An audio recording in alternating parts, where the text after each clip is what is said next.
ഫെബ്രുവരി 28 ആരംഭിച്ച അമേരിക്കയും ഇസ്രായേലും ഇറാനും തമ്മിലുള്ള ഈ ഒരു യുദ്ധം എങ്ങനെയാണ് GCC മാർക്കറ്റിനെ ഇഫക്റ്റ് ചെയ്യുന്നത്, എസ്പെഷ്യലി ദുബായ്.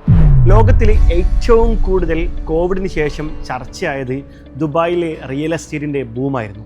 റിയൽ എസ്റ്റേറ്റിൻ്റെ മാത്രമല്ല, അതിനോടനുബന്ധിച്ച് എല്ലാ മേഖലകളിലും വൻ കുതിച്ചുചാട്ടമായിരുന്നു ദുബായിലുണ്ടായിരുന്നത്. 2024-ലും 2023-ലും 2025-ലുമൊക്കെ ദുബായിയുടെ സാമ്പത്തികമായിട്ടുള്ള ഉയർച്ച ലോക ശ്രദ്ധ നേടിയിരുന്നു. എന്നാൽ ഈ ഒരു യുദ്ധത്തിന് ശേഷം എന്താണ് സംഭവിക്കാൻ പോകുന്നത്, ഇപ്പോൾ എന്താണ് സംഭവിച്ചുകൊണ്ടിരിക്കുന്നത്, നമുക്കൊന്ന് ഡീറ്റെയിൽ ആയിട്ട് നോക്കാം. ലോകത്തിലെ സാമ്പത്തിക സംഭവവികാസങ്ങളെ നിങ്ങൾ കൃത്യമായി നിരീക്ഷിച്ചാൽ നിങ്ങൾക്കൊരു കാര്യം ബോധ്യപ്പെടും.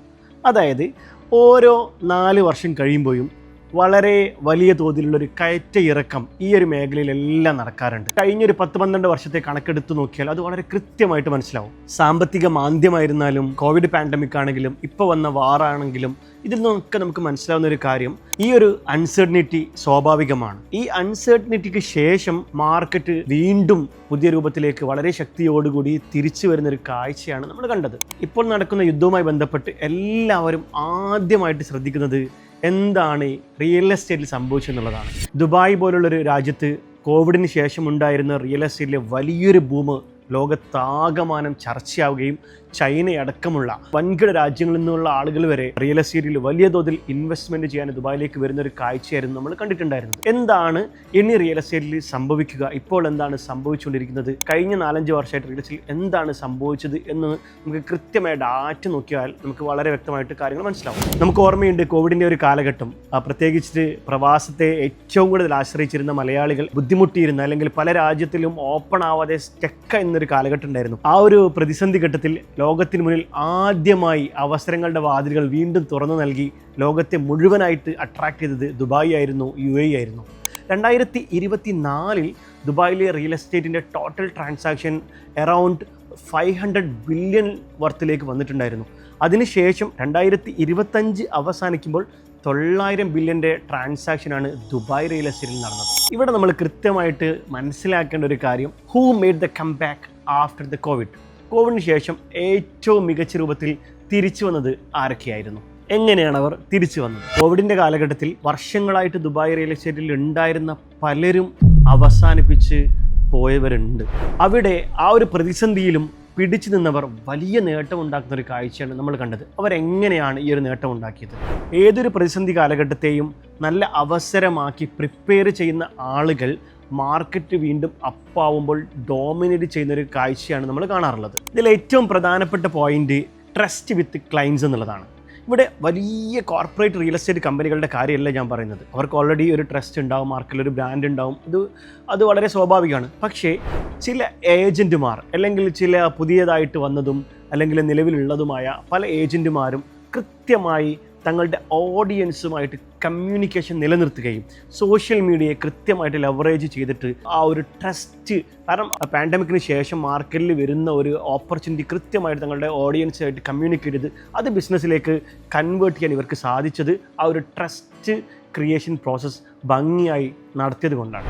രണ്ടാമത്തത്, റിയൽ എസ്റ്റേറ്റിലും നിഷ് എക്സ്പേർട്ട് ആയിട്ടുള്ള ഒരു പൊസിഷനിങ് ചെയ്ത ആളുകൾക്കും നന്നായിട്ട് വിജയിക്കാൻ സാധിച്ചു. അതായത് ഇങ്ങനെയുള്ള പാൻഡമിക് പോലുള്ള സിറ്റുവേഷനിൽ ജനറലൈസ് ചെയ്ത് ജാക്ക് ഇൻ ഓൾ ആയ പല ഏജൻറ്റുമാർക്കും കൃത്യമായ എക്സ്പേർട്ടുകളും ഏറ്റവും റെലവൻ്റായ ഒരു നിഷ് എക്സ്പെർട്ടൈസും ഇല്ലാത്തത് കാരണം അവർ മാർക്കറ്റിൽ നിന്ന് ഔട്ട്ഡേറ്റഡ് ആവുകയും പിന്തള്ളപ്പെടുകയും ചെയ്തു. കൃത്യമായിട്ട് ആ നിഷിലുള്ള വരാൻ പോകുന്ന പ്രൊജക്റ്റുകളെ കുറിച്ചുള്ള ഡീറ്റെയിൽഡ് ആയിട്ടുള്ള നോളജും ആ എക്സ്പെർട്ടൈസും ഓൾറെഡി അവരുണ്ടാക്കിയ ഒരു ട്രസ്റ്റ് കൂടെ വർക്ക് ചെയ്തപ്പോൾ അവരുടെ നന്നായിട്ട് അത് ബിസിനസ്സിലേക്ക് കൺവേർട്ട് ചെയ്യാൻ അവർക്ക് സാധിച്ചു. Third one, visibility in the market. ആ വിസിബിലിറ്റി പ്രത്യേകിച്ചിട്ട് ഈ ഒരു കാലഘട്ടത്തിൽ നമുക്കറിയാം, എല്ലാ ആളുകളും പാൻഡമിക് പോലുള്ള സിറ്റുവേഷൻ വന്നപ്പം കൺസംഷൻ ടൈം, അവരുടെ ഏറ്റവും കൂടുതൽ കൺസംഷൻ ഉണ്ടായിരുന്നത് സോഷ്യൽ മീഡിയയിലും മൊബൈൽ ഉപയോഗത്തിലായിരുന്നു. അവിടെ ഈ ഒരു ഇൻ്റർനെറ്റ് കാലഘട്ടത്തിൽ ഏറ്റവും കൂടുതൽ നമുക്കറിയാം, സൂമൊക്കെ വളരെ വലിയ നേട്ടമുണ്ടാക്കിയ ഒരു കാലഘട്ടത്തിൽ ഓൺലൈൻ പ്ലാറ്റ്ഫോമുള്ള ആളുകൾ ഒരുപാട് സമയം ഇൻവെസ്റ്റ് ചെയ്തു. അവിടെ വിസിബിലിറ്റി ആദ്യമായിട്ട് കൊണ്ടുവന്ന ആളുകളും കൺസിസ്റ്റൻ്റ് ആയി കൊണ്ടുവന്ന ആളുകളും റിയൽ എസ്റ്റേറ്റിൽ നേട്ടം കൊയ്തു.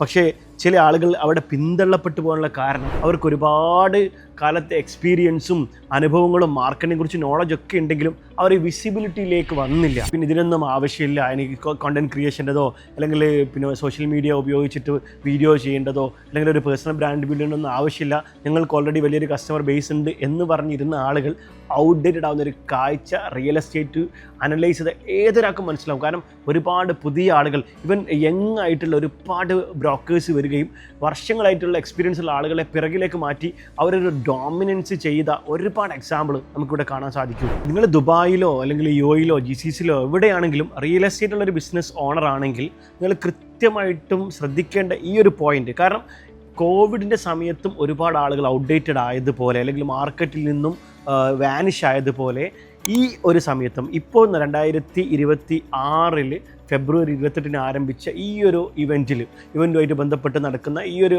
പ്രശ്നങ്ങളുമായിട്ട് ബന്ധപ്പെട്ട് അല്ലെങ്കിൽ ഈ ഒരു വാറുമായിട്ട് ബന്ധപ്പെട്ടുള്ള ഈ ഒരു സംഭവ വികാസങ്ങളിൽ ഒരുപാട് ആളുകൾ റിയൽ എസ്റ്റേറ്റ് മാർക്കറ്റിൽ നിന്നും വാനിഷായി പോകും. അത് തീർച്ചയാണ്. നമ്മൾ മനസ്സിലാക്കേണ്ട ഏറ്റവും പ്രധാനപ്പെട്ട ഒരു കാര്യം, എല്ലാ പ്രശ്നങ്ങൾക്കും എല്ലാ പ്രതിസന്ധികൾക്കും ഒരു പരിധി വരെ സമയം ഉണ്ടാവും. അത് കഴിഞ്ഞാൽ അതൊക്കെ അവസാനിക്കും, മാർക്കറ്റ് വീണ്ടും പഴയ പോലെ വരും. ഈ ഒരു സാഹചര്യത്തിൽ രണ്ട് തരത്തിലുള്ള റിയൽ എസ്റ്റേറ്റ് ആളുകളെ ഉണ്ടാവുള്ളൂ. ഒന്ന് ഈ ഒരു പ്രതിസന്ധിയും പ്രശ്നങ്ങളും ന്യൂസൊക്കെ കണ്ട് വളരെ നെഗറ്റീവായിട്ട് സൈലൻ്റ് ആയി പോകുന്ന ആളുകൾ, ഇവരെന്തായാലും വാനിഷ് ആവും. രണ്ടാമത്തെ ആളുകൾ വളരെ ആക്റ്റീവായിട്ട്, ഞാൻ നേരത്തെ പറഞ്ഞ ട്രസ്റ്റ് ഫാക്ടറും അല്ലെങ്കിൽ സോഷ്യൽ മീഡിയ വിസിബിലിറ്റിയും ബ്രാൻഡ് ബിൽഡിങ്ങും കണ്ടന്റ് ക്രിയേഷനിലൊക്കെ മുന്നത്തേനേക്കാളും വളരെ ആക്റ്റീവായിട്ട് മാർക്കറ്റിൽ വരുന്ന ആളുകൾ ഈ ഒരു സിറ്റുവേഷനിൽ അത് കുറച്ചൊരു ടഫാണ്.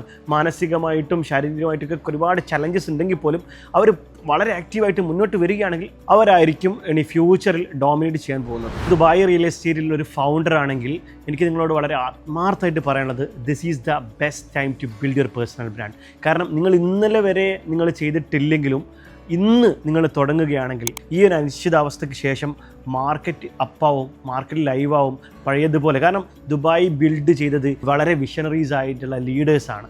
ആ ഒരു വിഷനിൽ നമ്മൾ ട്രസ്റ്റ് ചെയ്യുകയാണെങ്കിൽ, ഈ രാജ്യത്ത് നിങ്ങൾ വിശ്വസിക്കുകയാണെങ്കിൽ ഈ രാജ്യം ഒരിക്കലും നമ്മളെ കൈവിടില്ല. ഒബ്വിയസ്ലി ഈ രാജ്യം തിരിച്ചു വരുമ്പോൾ ആദ്യമായിട്ട് അവർ ടേക്ക് കെയർ ചെയ്യുക റിയൽ എസ്റ്റേറ്റ് ആയിരിക്കും.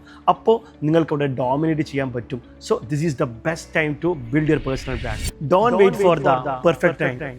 Start now.